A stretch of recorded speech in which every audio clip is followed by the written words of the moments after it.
আসসালামু আলাইকুম রহমতুল্লাহ।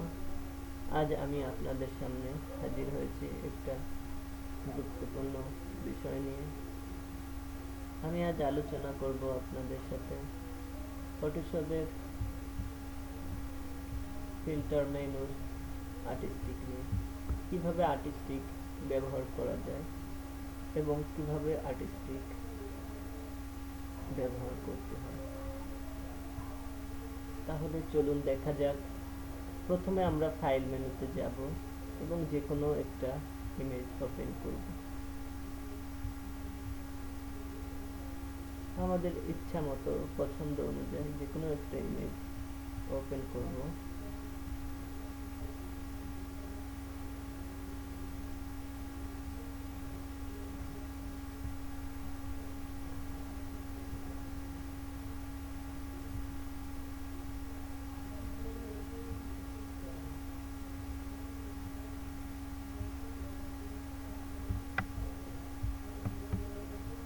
আমি এই পিকচারটিকে দিয়ে দেখাবো। তো এরপর আমরা ফিল্টার মেনুতে যাব, এরপর আর্টিস্টিক, এরপর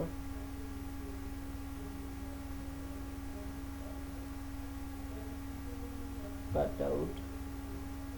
আমরা কাট আউটে ক্লিক করলাম। দেখুন একটা তৈলাক্ত ভাব এসেছে। এরপর এখানে বিভিন্ন ধরনের ডিজাইন আছে, আপনারা আপনাদের পছন্দ মতো ব্যবহার করতে পারেন। দেখুন এখানে আপনারা কমিয়ে বাড়িয়ে নিতে পারেন। দেখুন এভাবে কমিয়ে বাড়িয়ে নিতে পারেন।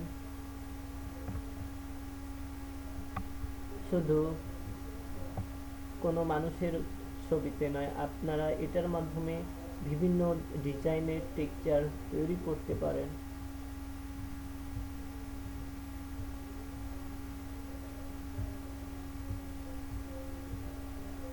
এরপর আমরা ওকে বাটনে ক্লিক করলে এটা অ্যাপ্লাই হবে। ওকে বাটনে ক্লিক করলে এটা অ্যাপ্লাই হবে।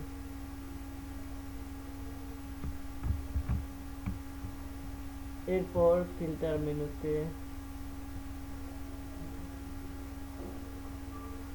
বিভিন্ন ধরনের টেক্সচার আছে।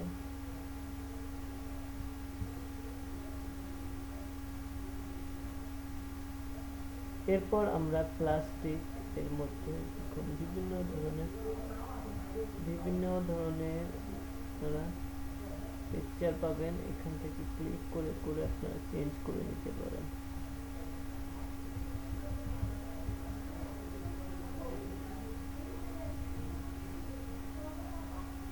এখান থেকে আপনারা যে একটা শ্যাডো তৈরি হচ্ছে, এই শ্যাডোটি আপনারা ভার্টিক্যাল, হরিজন্টাল, রাইট, লেফট আপনারা এটাকে চেঞ্জ করে নিতে পারেন।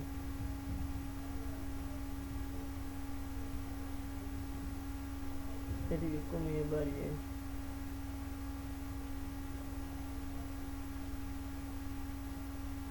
নিতে পারেন। এভাবে আপনারা টেক্সচার ইউজ করতে পারেন। এভাবে বিভিন্ন ধরনের কমান্ড ইমেজের মধ্যে ব্যবহার করে ইমেজকে আপনারা আরও দৃষ্টিনন্দন করে তুলতে পারেন এবং বিভিন্ন ধরনের প্রজেক্ট তৈরি করতে পারেন। not only image but also you can use this comment বিভিন্ন ধরনের প্রজেক্টের উপর। আপনি যদি আমার ভিডিওটিকে হেল্পফুল মনে করেন, যদি কিছু শিখে থাকেন অথবা ভালো মনে করেন, প্লিজ সাবস্ক্রাইব মাই ভিডিও।